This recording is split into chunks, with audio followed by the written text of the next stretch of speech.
Monday, August 14th, 2017. I pledge allegiance to the flag of the United States of America and to the republic for which it stands, one nation, under God, indivisible, with liberty and justice for all. So we don't have any minutes yet, right? Right. Okay. And did I get something wrong? But I thought we were starting at 9 o'clock.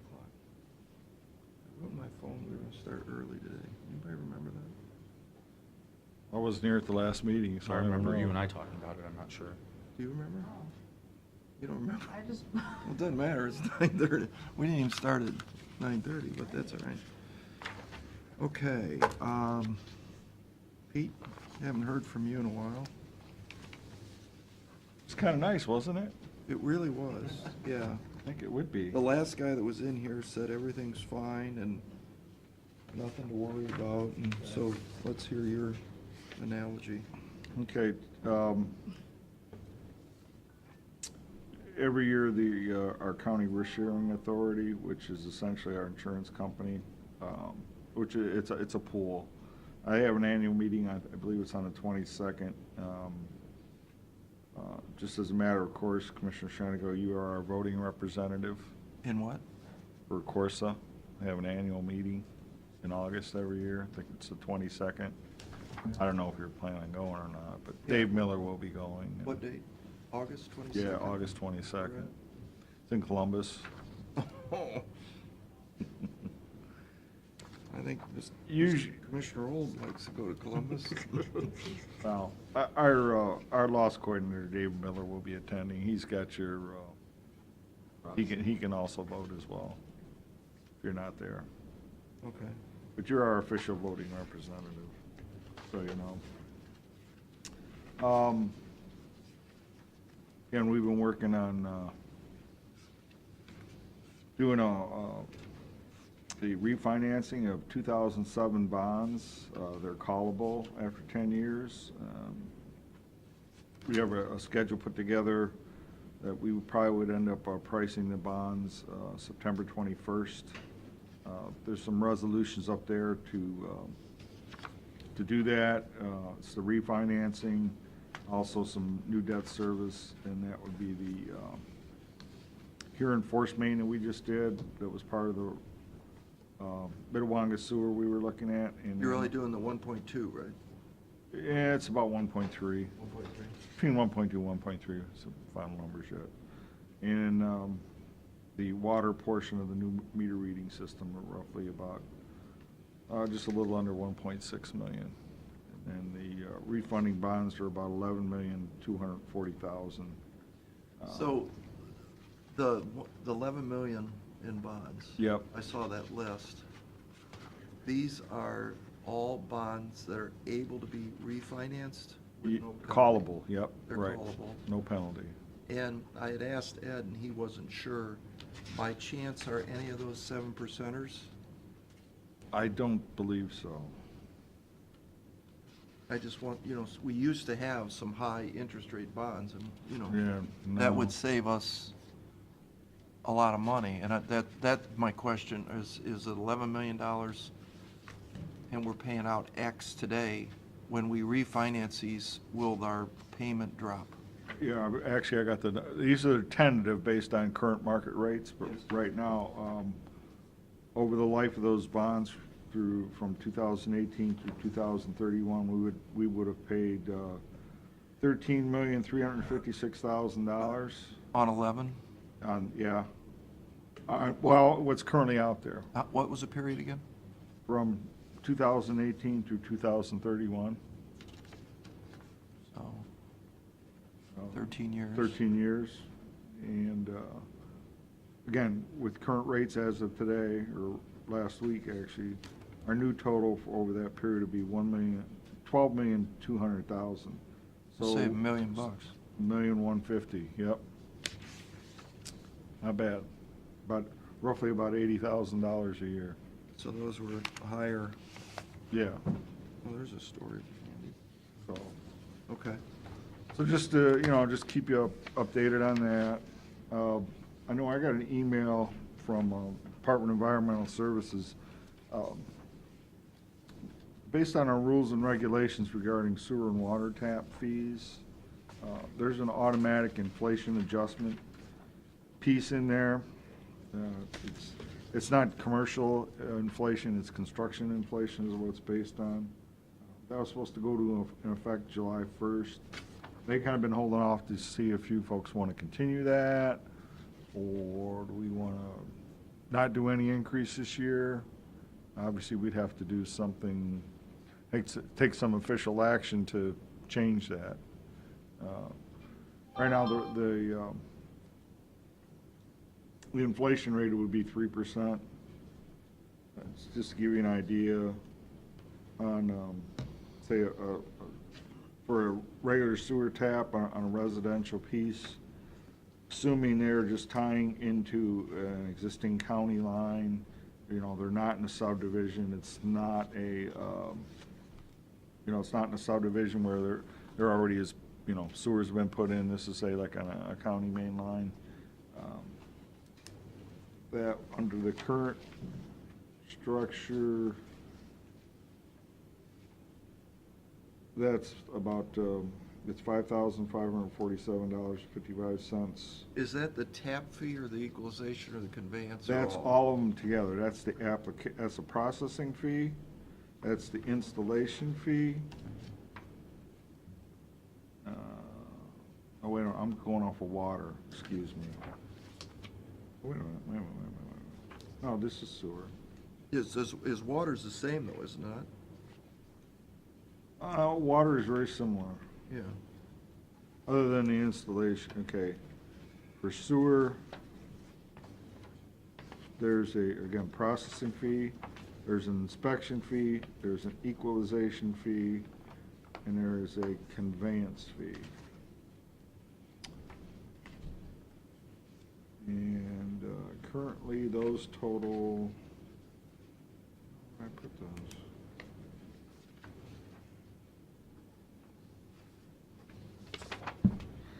Right now, altogether, like I said, if it's not in a subdivision or tapping into a regular county line, it's $5,547.55. With the 3%, that goes to $5,611.15. So, it goes up a little over about $70. That total. That's on the sewer. On a water. But go back to the sewer, what's the conveyance and what's the equalization? Equalization right now is $4,136.40. That would go to $4,260.49. And we asked them to bring in, how much money was it, did that sewer permits bring in last year? I think it's over 200,000. 248,000 or something like that?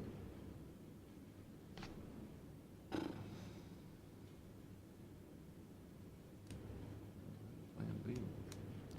Yeah, I say if it's something we approve every year, let's approve it and move on, keep working on it. Okay. I mean, I think, Matt and I both agree that we should encourage people to tie into our sewer and our water.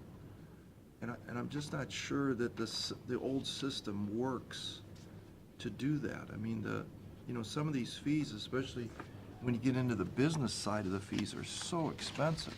Mm-hmm. Sports Source, we paid, what, $160,000? The water and sewer, yeah. It was To tie into a force main, which just makes no sense to me.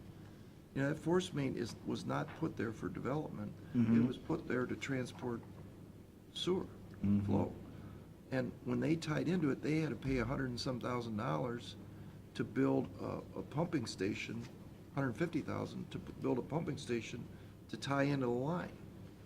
So it's like, wait a minute, do you want people to use the system or not? And I think that's where I don't have a solution. No. That's where we need to have some further investigation and discussion. Yeah. I mean, the sewer fund can't afford to lose the revenue is the difficulty here. Yes, that's true. You know, that's roughly, 3% or so of our existing revenues. So, okay, well, I'll just tell DOS, just go ahead and stay the course for now. Yeah. Okay. And will you have Bill Fleck contact that gentleman who talked to me today and Yep, make sure he can get his house built? yep. I will do that. It's my understanding, you two commissioners have talked to the Sandusky city manager about a special improvement district for the downtown Sandusky. He sent me an email with some, basically some information on that, because we're one of the property owners down there, and technically, according to this, that, we would be exempt unless we decided to be part of it. They gave us a tentative number on the assessment already, which is almost $10,000. That's what our part would be, Yeah, right. which is, Well, again, something the general fund would have to absorb. but I mean, for the good it's gonna do, what Eric explained to us is that it's going to basically allow them to come up with, some incentives for new businesses to come in. Right? Help me out. Yeah, I thought this was something to do with trash picking up or, Yeah, I mean, I actually asked him, I said, what services is this gonna provide? Because that's one of the things about this, is it has to be a service that the city doesn't normally otherwise provide. It can't replace an existing service. Or it can be capital improvements as well. I was gonna say, I thought it was more capital improvements to, we were talking about, one of that they could redo their facade. oh, to- yeah. Stuff like that, sure, Stuff like that. I would Yeah. think, Which yeah. would, allow the whole downtown to ultimately be refurbished. Mhm. I think he said it was very important to their master plan for downtown renovation. Could be, yeah. So I mean, if it's, I don't wanna say only $10,000, but if it's us to throw our hat in the ring, I think we obviously support, the renovation of downtown. And if this is one piece that he needs to get it done, I mean, I think we said go for it, right? Yeah, I mean, it looks like 2019 is essentially the timeline when this would, in other words, start. Does this ever get reviewed, or is this just in perpetuity? No, it's actually, I think it's got the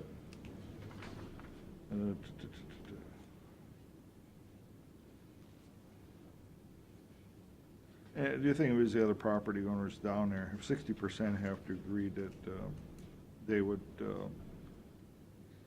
be part of the assessment. That's what he I needs. believe it only lasts for the life of the plan for the services. So what do you need from us, Pete?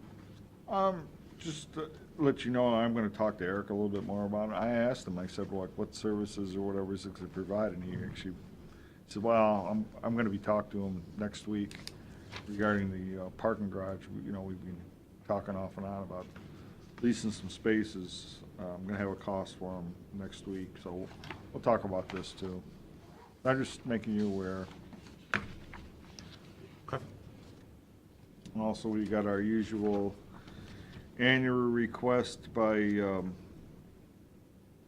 Remember Cruising Car Club of Northern Ohio for the Cruising by the Bay Car Show, September 8th and 9th. Again, what they're trying to do is actually, raising money for charity with this, for the North Coast Cancer Foundation. And they need from us permission to park in the parking garage? Yeah, they want us to close it down, I believe, after 4 o'clock on Friday and until 6 o'clock at night on Saturday. They also want to have access into the office building for their judges to gather and, do their judging and give out their awards. I don't have a Okay. problem with Yeah, that. just so you know. And just, you know, we'll have to get out a usual press release, and I'll get with them on, you know, which ways our employees should be going, either coming down Columbus or Market or that type of thing. And then, I'll get out a press release, and I'll advise the employees down there at the office building how it's gonna work. Hey, didn't you say 11 million on those bonds? 11,240,000? Yeah, that's the amount that'll be outstanding. Actually, we're gonna make our payment this year, but that's as of after we make our payments this year. So what's That's the principal outstanding. what's that one right there, not to exceed 12,050,000? Again, we always bump it up a little bit just in case. No, there's two of them. There should be three of them. Oh, this Actually, is there should be- consolidating three bond issues. into Yeah, one. actually, there's I got it. four. Yeah, there's the individuals and then Yeah. the consolidation. Okay, got it. Okay. That's all I have, gentlemen. Unless you got anything for me? No, just to say, we're very glad that you're back in the saddle. Do you agree with that? I do. Yeah. Absolutely. Okay. All right, so we're going to move on to the investment board meeting. Hi, back again. Yes. Morning. Morning. Morning. Bet you're glad interest rates are going through the roof. Thank you. Yeah. We can only hope, right? Got a lot of time again. No, that would mean we're in a recession. Are we ready? We are. Okay, great. Well, thank you again for the opportunity to serve Erie County and to give you an update here this morning on the past 3 months. Before we get into the update, I did want to just touch briefly on the investment policy. As we know, periodically, we do review the investment policy to make sure, number one, that it is timely, provides the flexibility for the county's funds to be invested in accordance with Ohio Revised Code.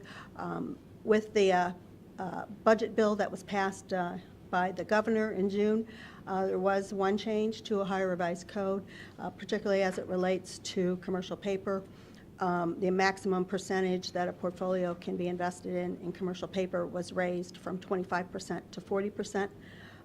The county's current investment policy is such that it does permit the county to invest in anything that is permissible under Ohio Revised Code. So that being said, with the change in the code, there would be no need to change the county's investment policy, and other areas within the policy would still be applicable and still do provide that flexibility while being in compliance with the state law.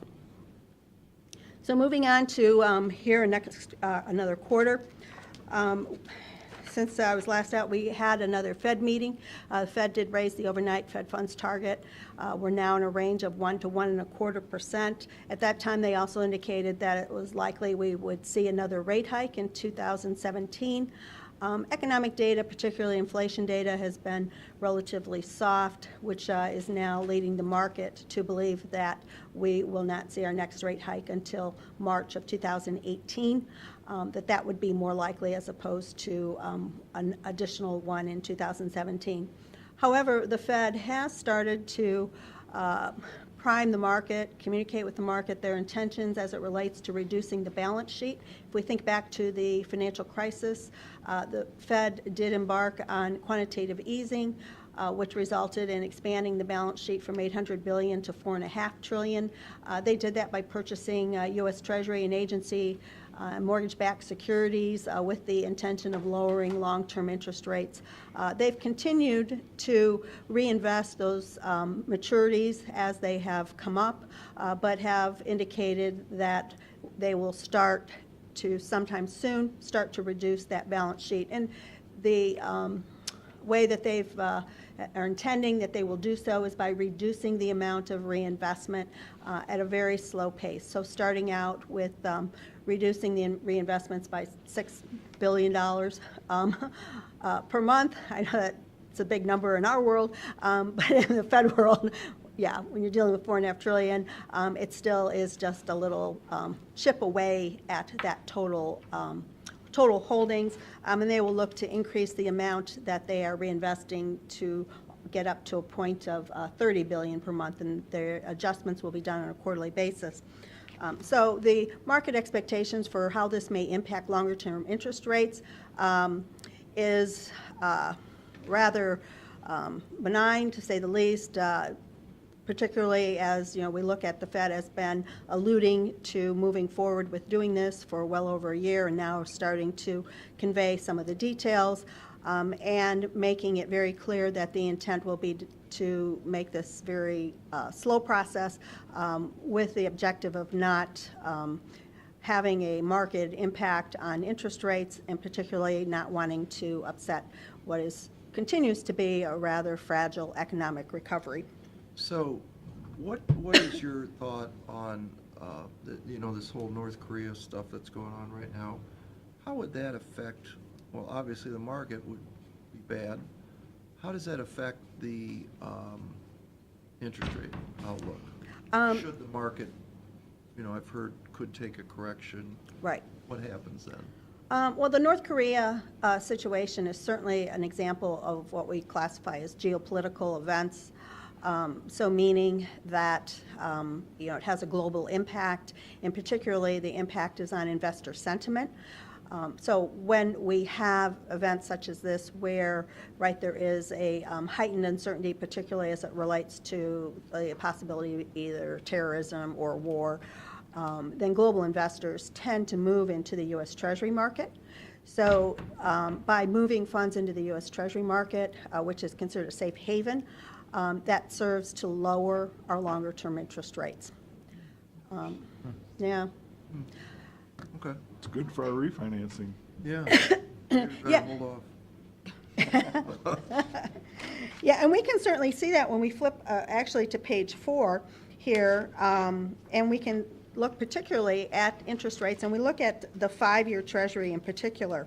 At the end of July, at that point, geopolitical events, the banter between North Korea was not at the height of threatening level of threats that it is today, but we could see that the 5-year Treasury was just under 2%.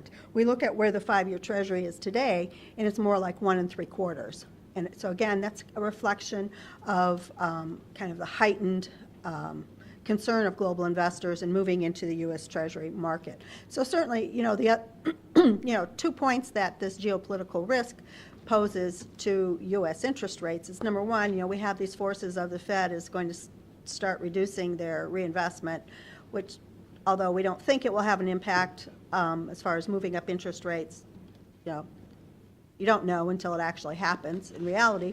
The other point, too, is if by chance the federal government is able to enact some of their policies, which potentially could create an increase for the amount of debt that they need to issue, that, of course, could additionally have an impact on interest rates. But then this could all be offset by the heightened geopolitical risks, which serves to pull more dollars into the U.S. So there's kind of an equilibrium process that goes on there. Interest rates, though, over the course of the year, of course, have moved up in the short term, as we have had 2 rate hikes this year from the Federal Reserve. But again, the longer-term interest rates have stayed relatively stable. The increase in the short-term interest rates has resulted in things like Star Ohio, the brand Star Ohio, having moved up, which we've used as a temporary parking spot during tax collection season. So Star Ohio now is at 1.18%, much better position than where it was a year and a half ago when we were at 0.01. So that we're very thankful. Talk about your rates rising through the roof. That seems like it. What's that do to your projection for money coming in for us, our side? For the interest income? Yeah. That'll certainly increase it substantially from prior years. Of course, we've worked to keep the investment, more of the funds in the investment portfolio, where the rates still are higher. We still have a very positive spread from overnight rates to term interest rates. So certainly, yeah, the projection for 2017 is much better than what it was compared to 2016. You know, the Fed has two mandates on full employment and stable prices. As we look at the unemployment rate, at 4.3%, we're in the range that they would consider full employment. So the Fed is very focused on this full employment situation and feeling that this provides them with this opportunity to, number one, to have increased that short-term interest rate, in addition moving forward with reducing the balance sheet. And again, we expect that we will start to see perhaps that happen in the fourth quarter of this year. Inflation is the other mandate of the Fed. They have a 2% target, but the inflation numbers have been moving in the opposite direction. The core PCE measure, which they follow, now stands at 1.5%. But the Fed has rather discounted the inflation picture as attributing it to transitory measures. So we have a disconnect here with where the Fed thinks that inflation will return to 2%, and the market is feeling that inflation will remain low for an extended period of time.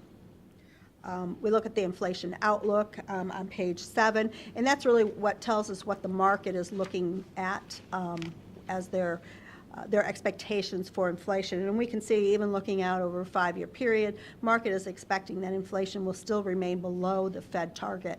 And of course, that feeds into the longer-term interest rates not having increased lockstep with the short-term interest rates, because the Fed is forward-looking, and one of the components of determining longer-term interest rates is the inflation outlook. So with a low inflation outlook, that would warrant lower rates for longer in the long term.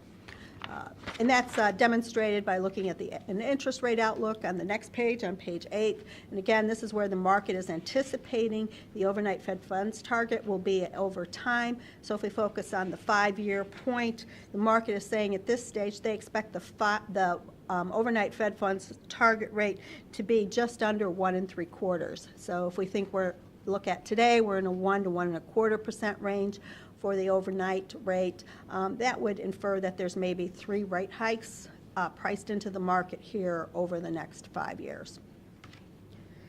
So unfortunately, right, we're in an environment of relatively low rates for longer at this stage. So how does this all play out for the county? Flipping to page 10, we look at the portfolio review. At the end of July, cash was $60 million. Of course, that was a result of the collection monies. Settlement had not been made at that point. Securities were just under $53.5 million. Weighted average maturity in the securities was 2 years. Weighted average yield 1.47. We compare that to where we were at the end of April, where the yield was at a 1.44. So we've picked up a little bit of yield there. On the securities, the estimated annual income is now $786,000. So that's, again, an uptick from where we had estimated it would be in April by about $20,000, a $20,000 increase. You didn't give us the breakdown like you normally do here. Oh, the listing of the securities? Yeah. Yeah, we've tried to keep the reports a little more complete. Would you like that going forward? Yeah. Okay, I'll make sure that I include We it. talked about it last time. We talked about the student loan bubble Oh, right, yeah, we and, eliminated that from our discussion. And the trade, I think we had the trade piece in there too. yeah. So we have 53 million, about the same amount of money. Right. Mhm. Because I asked you the question, well, that used to be 40 million. Where'd the extra money come from? Remember that question? Yes, I do remember that question. Yes, that I don't have an answer for. We believe it's, the sales tax revenues, I believe, have been better. And I don't know, maybe that's something, Well, I Pam think- said Address? you shifted I stuff. think part of more. it is that we're holding less cash and putting more into our portfolio. correct. Yeah. Yeah, that's another piece, right. And that 60 million won't stay. As of Right. tomorrow, the settlement gets paid out. So. It should be go back down to 30 million, 29 million. That's what it was on 4/30. I think Yeah, it's it's going to 41. be 26 million paid out. 26? out. 26 paid out? Paid out. So you have 34 left? Give or roughly. take. It depends on. Yeah, it's a million here, a million there, you know. But Kinda like that billion That will go thing. out tomorrow, so Okay. it will drop. Yeah. But bottom line, we're holding about 53 million, Mhm. and our weighted average is 1.47, up from 1.44. Right, yes. Mhm. But I am gonna add by the end of the year. I'm gonna take another 5 and put it in on. Onto that. Yeah, it's interesting, you guys actually get more than the consumer does. You know, businesses, if you take $1 million into a bank, they won't pay you anything for it. Now, PNC has a deal for, on the consumer retail side, they'll pay 0.80, which is the highest I've seen. But you guys are getting 1.44. Right, Star Ohio's how much? 1.18, Yeah, Yeah, actually, I make about, what, 11,000 a month on Star? Yeah. What I have in That's there. pretty good, yeah. mhm. Yeah, it's definitely an improvement over what it had been. And I have canceled all the other banks. They don't want it, right? No, it was my choice. They don't pay anything, so I have Right. everything in stock. Yeah. And a lot of that has to do with the collateral issue, the fact that governmental funds have to be collateralized. So Right. meaning anytime we make county makes a deposit into the bank, they have to turn around and purchase investments. Generally, it's mortgage-backed securities or municipal bonds they will purchase with those dollars. Yeah. So as that spread particularly has gotten narrow, the incentive for them to want to take in public dollars has diminished. And there's a whole regulatory circle they kind of get caught up in as well with pledged dollars that have to pledge behind them as well, as far as it relates to how it negatively impacts some of their regulatory ratios. So there's fortunately a disincentive for them to take public dollars, particularly for the larger banks. We also have some tiering in the regulations. Larger banks are subject to a little different regulatory environment, more stringent than, say, like a community bank, which is why, we have like the First Fed branch that's right next to the admin building, that they're, they will still take public deposits and really at a market rate, again, because they're a smaller institution and the collateral doesn't negatively impact them from a regulatory environment. Okay, all right, thank you. Yeah, okay, any other questions? No, thank you. Okay, great, we'll make sure we include that listing next time. Larry? Appreciate it.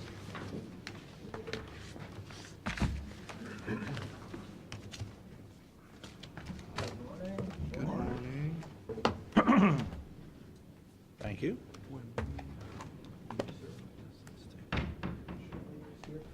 Yeah, I can take it and I'll put it in his milk. Well, good morning, everybody. This is a presentation for the Visitors Bureau for our fiscal year third quarter, so that represents April through June of this calendar year. If you'll take a look at your financials, as anticipated from the last time I gave a report, we were showing a little bit of a decrease in what lodging tax was for the same quarter, 16 to this year. We were down about 1% for that same period, but we expected that because spring break occurred later this year than it did last year, that we would get some rebound on that, and we did in fact get that. So as your report shows, third quarter fiscal year collections came in about 12% above last year's levels for the same period. So now that puts our year-to-date lodging tax revenue at 5% over 2016 for that same period. So we did see a nice bump in the last quarter. Yeah. Larry, let me interrupt you. Pete, do we agree with that number? 12%, that seems high. Is that over the year? Yeah, if you look on the it would be page 2 on vital stats, tax receipts. So yeah, it's in dollars, it's about 60,000. So but the percentage is 12. So sometimes those percentages can. But that is, So the those are the 12% actual collections. But the fiscal year, there was a 5% increase. Correct. Yeah. Okay, Yeah, that I makes agree with sense. that. Yeah. Yeah, I see what you're saying. So the 12% was just that one quarter. Right. Yeah, that's a timing thing. Yeah, sometimes those quarters can be in Ottawa County, because the collections are so low in the first couple calendar year quarters of the year, representing the winter months, if we have an exceptional situation, like somebody who pays later one year than the next, I mean, there was a case earlier this year where the quarter numbers were up like 200% or something, so. It's a nice number to throw out there, but once you look at the numbers, you can see it's, but still, all good news in that respect. Visitation, you know, as I talked to our tourism industry partners around the region, had a little bit of a slow start early summer, June. We had some weather issues that impacted travel to the region, but July came on strong throughout the whole month, and early August is looking very good. So, you know, there's always going to be some businesses that are having a down year compared to the year before, but overall, we're hearing good reports from the region in terms of visitation. Summer marketing push was going strong right through the end of July. We're now preparing our fall campaign. Some of you know we did hire a new ad agency after an extensive evaluation process. That agency is in the market gathering video, photographs, other collateral for next year's plan. They're also evaluating our research, our marketing research, and strategizing on what they're going to propose for next year. I do have some examples of our summer marketing. Aaron, if you could switch that screen over, I'd appreciate it. This is what some of our print ads look like this year. You know, still going with the Lake Erie love theme, but trying to show a diversity of different attractions in the region. But we're always playing up on the water, in most cases in our large print ads. So those are a couple examples there. Continue to market sports heavily. As I presented the last time I was here, we trademarked a tagline as America's Sports and Family Fun Capital, and we do have that now protected, so we can use that. And we're using that in a lot of our sports-related marketing. This is an example of an ad that promotes Sports Force, promotes the region as an excellent place to bring your teams. So we continue that effort. On the digital side, these are examples of banner ads that one might see on different websites, and we target very carefully to go to different audiences for different types of activities in our digital marketing. So again, we show a lot of different types of activities in the region in our digital marketing. So Larry, go back to that one. Okay. The one that says Lake Erie Shores and Islands, Kalahari, Sandusky, Ohio, does Kalahari pay for that? No. So if I owned, you know, another water park, wouldn't I say, well, why don't you do one for me? We do our best to spread the love around. You know, the theory here is, and this is based on research too, we used to not do that intentionally so that we weren't appearing to play favorites. Yeah. But we would get questions like, well, where is that? Where can I do that? You know, where is that? You know, where can I see a giraffe? Or where can I ride the roller coaster? People are going to pick up on that. So we began this year to identify those destinations in our digital ads, but we do make an effort to spread it around. And we focus on those things that we have that nobody else has. So you will see, you know, our flagship attractions and identified like that. So, But I am sensitive to that. We have to be careful that we do, but we do spread that around. So you will see Castaway Bay, you'll see. You do? Yeah. Okay. So you do them all, basically? Or the big ones? Yeah, we do all the big ones, yeah. Okay. Well, I mean, because I brought that up to you, I said, well, Larry, where are these colorful rainbow chairs? I want to go sit in them, and I can't because I don't know where it's at. Yeah, that one we didn't because that isn't an all-the-time opportunity, but you're right, it is, that was the point. That was yeah. because I had the question, well, where is the zip lining? I see people zip lining, but where is it at? So, I see both sides. And we did it in the travel guide too.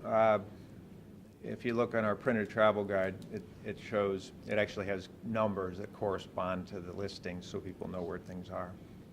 Yeah, because I saw in some of your pictures of that little, like, Cedar Point in black. You know, there's a little black ink that said Cedar Point. Yeah. Which, oh, okay, that's Cedar Point. So that's, but it is something we pay close attention to.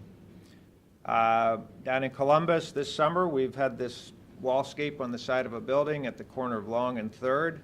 That's the third year in a row we've had an image down there. And this year, as part of our sports marketing effort, we have still a promotion in place with the Columbus Crew. So this is a billboard visible on the side of the Crew Stadium as people are driving down 71. Millions of impressions over the summer as people go by there. In the stadium, we have marketing along the dasher boards, which I don't have a picture of here, but it's LED images inside the stadium. And then that, in the upper left corner there, is the outside of a suite that is available for people to rent and also visible as people come up the stairs and go to their seating in the main seating area. So we wrap that with graphics, and again, really playing up on our Sports Force property. And you can see on the picture at the top right, that's what's visible from all the other seating in the stadium on the outside of the suite and up the stairs. There's also, with the Crew promotion, the opportunity to be outside the stadium at different games, and we take a kiosk down there and staff, and we're able to interact with people as they're coming into the game and distribute literature and such. So, How many people go to a Columbus Crew game? pardon me? How many people go to a game? Average? Most of them are near sellouts, especially if the weather's great. Yeah, it's a perfect audience. And it's a great audience, not just for the fact that these are, people going to a soccer game, but it's right in our target market. It's at family fun. Isn't it like 15 or 20,000 for that stadium, I think? Yeah, I think that's right in the middle there, somewhere right in the middle, yep. And they also have concerts down there. I mean, those things are there for every event all year. We've got that in place for next season, too. Inside the suite, there are some Shores and Islands decorations, some pictures on the walls, and we have Sports Force literature that is distributed there, some little coasters that people can take, giveaway items. So good promotion that will continue through this season and next. On our website, we have a new website that was launched in April, and there's a major effort to promote sports on the website with a listing of all the different sports-related venues that are available in the region, and then people can click through to more detailed information on each particular property, such as Sports Force there. Who do you work with at Sports Force for that information? Who's your contact over there? Primarily Will Spence, Molly White, who does some of their groups. Then they have a marketing person that's out of Atlanta that Brian Edwards keeps in touch with. So we're talking to them now about next year's marketing planning for shows, what shows to go to, which ones to go to together, whether it makes sense to divide and conquer. So the relationship with them is strong and getting stronger as we're starting to collaborate on marketing now. So Great. wanted to mention Travel Tuesdays. This is something we started this year. Every Tuesday, our social media manager and sometimes other staff members go to a different community in the Shores and Islands region. We're doing every community, large and small. And on Tuesdays, they go out, and as they did here on the left side, it shows they were in Castalia and Bayview a couple weeks ago. And they basically, they visit all kinds of places that people can go to, attractions, dining, and natural areas, and then post social posts about that experience. It's a good way to get to meet our partners, and it's good PR for us and our tourism industry partners. But then on the right, that part that's circled there on the left, it shows the power of this type of marketing. So for the cost of a couple people being out, in the community for a day, this particular post reached almost 70,000 people. And then if you look, there were 270 shares. So that's where these things can really explode, because all those people that like this, 270 of them shared it, and then that represents, tens of thousands or more of additional people that have the opportunity to be exposed to that message. So, and as I said, we're doing that for every community throughout the region, going on through the summer and fall. Is that a sponsored post, or all those shares or the people reached are organic? We push these. This reach is the result of what they call, you can push it out. You spend a little money, Yeah. but sometimes $25 or $50, and you Yeah, can it's pick not up expensive. 10 or 20,000 more. So, our total likes now we're over 100,000, but we don't hit them all with every single post. Yeah. And then also on Travel Tuesdays, we have these little business card size cards that we leave at the places that we visit, letting them know we thank them for being part of this area's $2 billion tourism economy, and then also encourage them to go to our posts about them and then share it with their audiences. So it just kind of fans out from there. And do we have some audio? And then I can play this. This is a.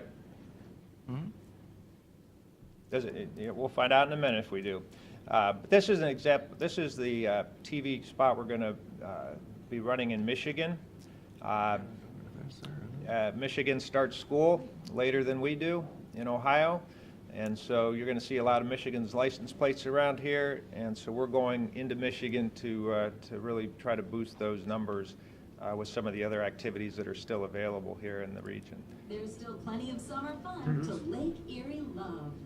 Parasailing, hanging with Thomas Edison, indoor water parks, Cedar Point, wine tasting, birding at McGee Marsh, chased by zombies, hiking Kelly's Island, ferry rides to Putin Bay. Before the kids go back to school, visit Ohio's Lake Erie shores and islands. Go to shoresandislands.com. So that'll run in heavy rotation on several cable networks up in the Detroit area and southern Michigan, actually all around the Detroit metropolitan area, to try to get some of those kids who aren't going to be back in school yet till after Labor Day to come down and spend some time and money with us. So that's what I have there. I'll just mention that our strategic planning process, as far as getting the plan completed, is done, and I put a copy of the plan in everybody's packet. One of the action steps on that was to form a governance task force. There's an action plan item in our strategic plan that deals with the governance of our organization. Right now we have 2 separate boards. We had a joint marketing committee. Total number of board members that represents is 32, and a 13-person marketing committee, and sometimes getting everybody's schedules coordinated to have a meeting can be a challenge. So we're looking at some ways to streamline that process.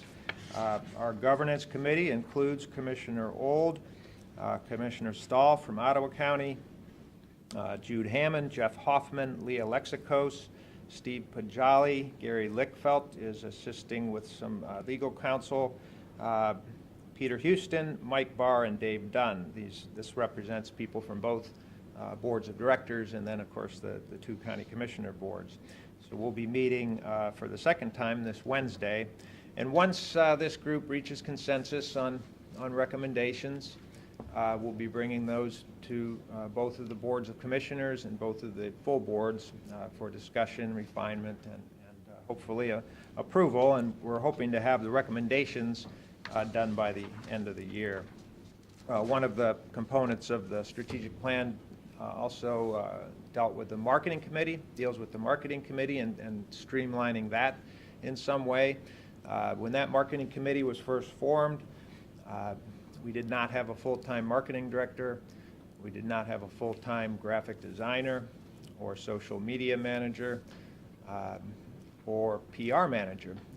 We have all 4 of those positions now, so the need to have a large group that meets monthly to guide the marketing is not what it was. So we're looking at streamlining that whole process and that's part of our plan as well. Health of the lake, that's been in the forefront over the past quarter, primarily because of proposed federal budget cuts to Great Lakes Restoration Initiative, and that impacts NOAA, and that impacts Ohio Sea Grant, and all those things can have negative impact on the health of the lake. So we continue to take a leadership role in advocating for what needs to be done to make sure we're paying attention to that natural resource. In my report, you see some of the different committees that I serve on, different presentations I've been part of, and every time I have the opportunity, I talk about the power of the lake to drive economic impact and the need to protect that resource. So we will continue that effort. And finally, I'll just mention it's in the report, but Shores and Islands is the home to almost 150 businesses that received a 2017 TripAdvisor Certificate of Excellence Award. The criteria for that award, it's pretty intense. You have to be a business that's been on TripAdvisor for at least a year, and then you have to get an average of 4 or 5 stars from a high percentage of people that respond to TripAdvisor. And again, we had 84 restaurants, 29 lodging accommodations, 19 attractions, 8 natural areas, and 4 wineries that received that certificate of excellence. So that speaks to the quality of our tourism product and why we are such a popular visitor destination. So unless you have any questions, that's my report for today. Thank you. Thanks for coming in. Thank you very much. Pete, take a minute break.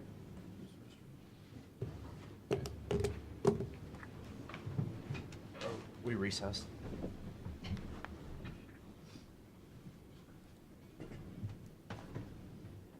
Next, proposed roundabout. Who wants to speak? I guess that'd be you.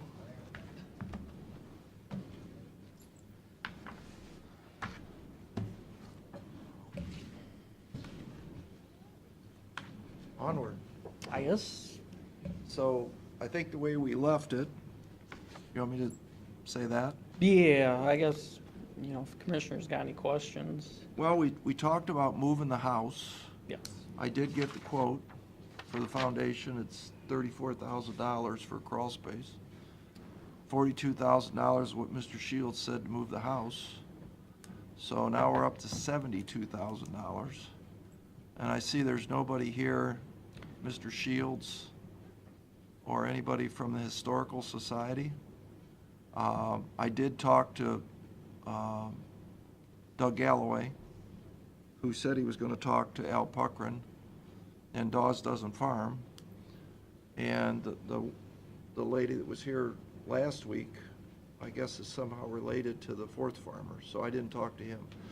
But Doug Galloway said that he's traveled over in Europe, and he said roundabouts work. He said, I'm in favor of it, so I don't know where you guys want to go. Jim, did you want to, as a trustee, or Gary, put your 2 cents in? We've received several emails that are not in favor of it. I guess it'd be nice, if you have those, if you can send them over to, our office and we can reply if, Yeah, needed. we had forwarded responses to the thing, this was a county project. I think they assumed it was a township project. Right. We explained that. Yeah, sure. Last time I saw Alan Tucker, he was not in favor of it. Well, he's one of the pieces here that wants to go to court for its evaluation thing, is what he's not in favor. He's not in favor of the money piece. What I was asked to find out was, would his tractor fit? That was the question that the lady brought up. So, Doug Galloway went out and talked to farmers, and meaning Al Puckrin. I told him, call me back if Al Puckrin thinks his tractor won't fit. So he didn't call me back, so. It's a question of the tractors itself, is the equipment they pull behind it in their combine. Yeah, Doug said no problem. Doug Galloway has the biggest equipment by far of all of them. You know, Galloway's have massive equipment. They normally don't go down that way. All their stuff is at Shank Road and south of Rover, that's Campbell. But he farms down that way. He takes his stuff on Shank Road and Campbell. He doesn't normally come up over the road at all. Everything is south. Well, but he still goes into Campbell Street, because I know he does, because he farms for me, so, huh? He goes around the backside. It's July. Well, he's got to come up Bogert to Campbell to get to Windermere. He goes down Shank Road south, and goes around the backside, where it's a township, street in Campbell, up south of Oak Road. It's a big loop back here, and he just goes around the other way.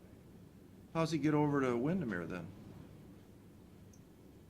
That he might have to, I thought Buckram did all that. No, he farms for me, so Galloway's do. They farm that whole big field back through there. He said he goes through it, so I don't know. I mean, maybe for their sake, you want to just rehash one more time how this is being funded? Did you want to talk about moving the house, or do you just, where'd you guys land on that? I mean, we're just like to move through with the project as designed. As far as moving the house, Debbie Miller that was in here last week, that was the one that kind of brought up the historical significance and at least her family's opinion. She attended an MPO meeting last August and told us at that time, I'll keep her updated on the project, and she had family out of state that had the financial means to move the house. So, you know, from a financial standpoint, we're kind of, why should the county and the taxpayers be paying to move the house when she stated a year ago that her family had the means? Is that the lady that was here last week? Yeah, that's the lady that was here last week. Okay. And if I remember correctly, she had said, and the owner, Stefano, was here, what he wants was a place to put his records. Yes. And I He, think- he wants a storage center, basically, is what he Right. wants. And I don't think he had any care about the house itself, as I took it from him.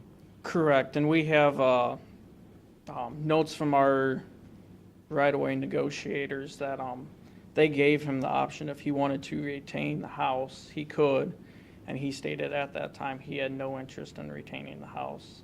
He just, ideally, he would prefer we don't touch it, but his main thing is he just needs a place to store his records.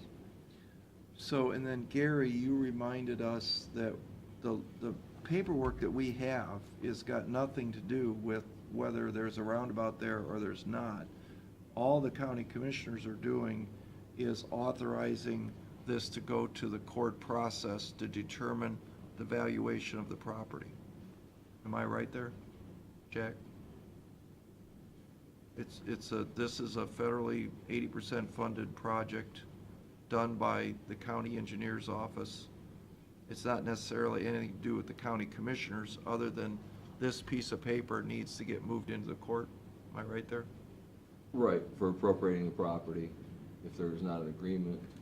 And again, those values are based on market value, regardless of what sentimental value is not really taken into account, or somebody likes the convenience factor of having a building near their business office to keep records at. I mean, it's the market value of the property that the court determines.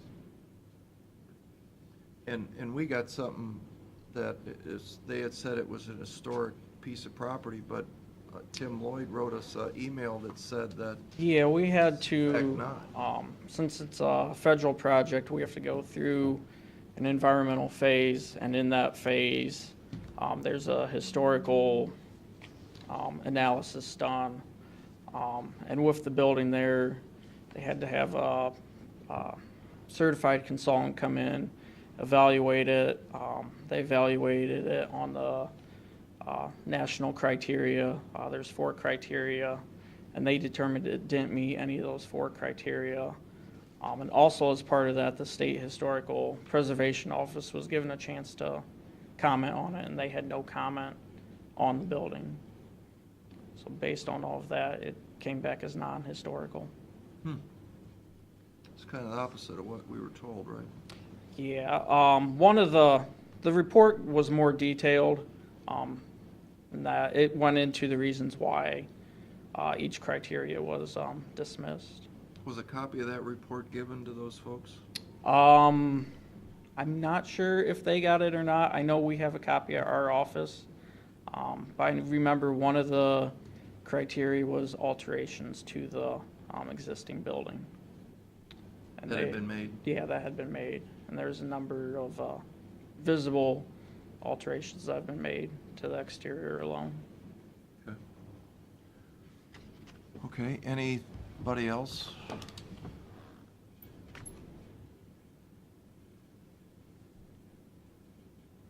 No? Okay. All right, well, thank you. Thank you. Thanks for coming out. You want to do resolutions? Yeah. Finish up. Pat, you want to address the timeline? Because I know our office spoke with the engineer's office on,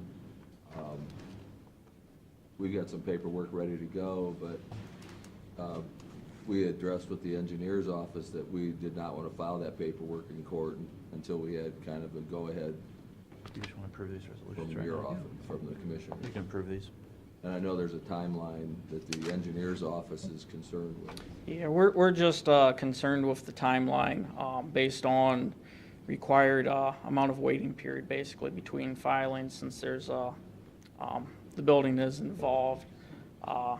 As it stands, the right-of-way clearance date will actually miss by a little bit, which, I mean, ODOT will have to speed up their review process, which they should be able to, but basically make sure we stay on the timeline we want. We would appreciate if the commissioners would approve the resolution. Well, and, We for 10 days, behind right now?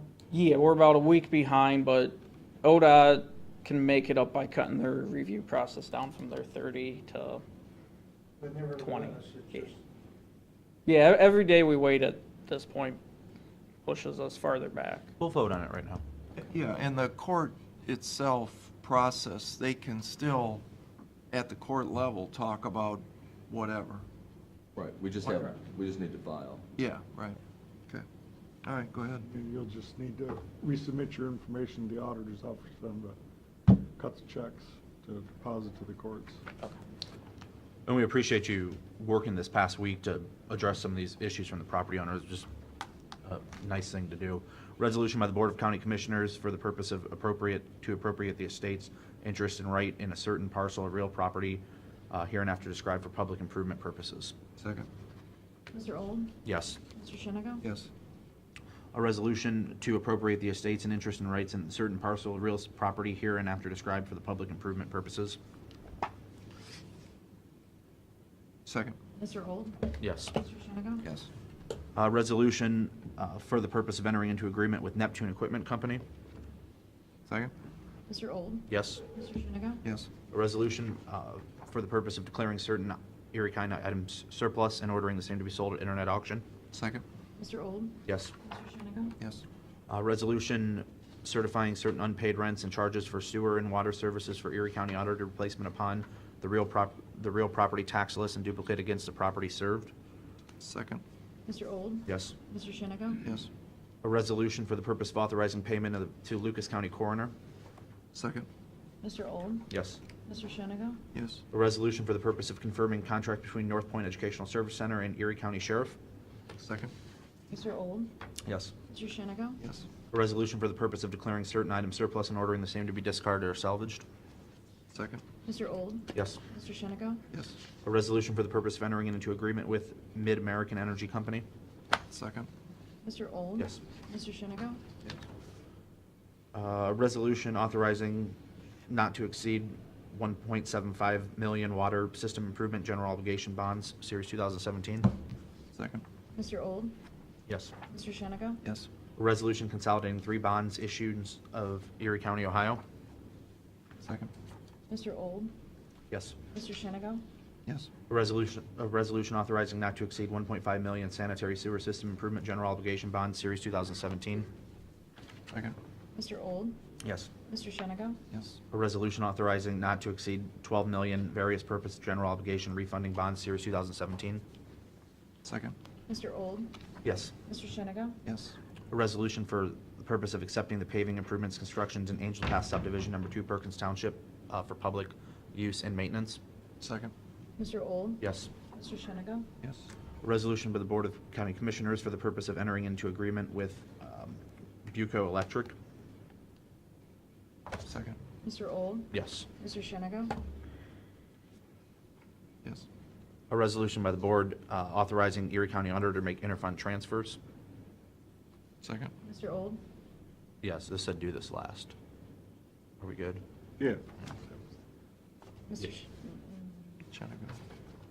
Mr. Shenigo? Yes. Resolution authorizing the county auditor to make supplemental appropriations. Second. Mr. Old? Yes. Mr. Shenigo? Yes. Resolution authorizing the county auditor to make budget modifications and supplemental appropriations. Second. Mr. Old? Yes. Mr. Shenigo? Yes. Resolution executing payment of then and now certification. Second. Mr. Old? Yes. Mr. Shenigo? Yes. Accepting the bid for the state forward drainage improvements.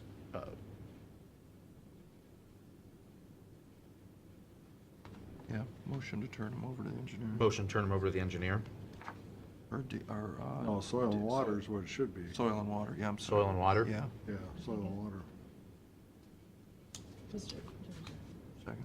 Mr. Old? Yes. Mr. Shenigo? Yes. Motion to accept the bid form, or to turn over the bid form for the rock salt to the engineer's office. Second. Mr. Old? Yes. Mr. Shenigo?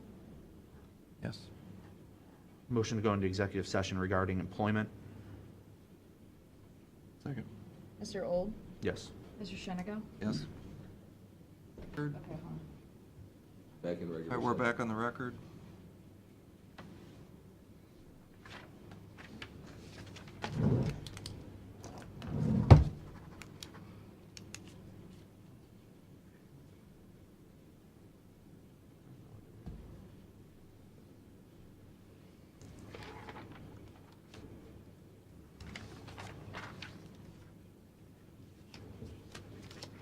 Make a motion, we adjourn. Second. Mr. Old? Yes. Mr. Shenigo? Yes.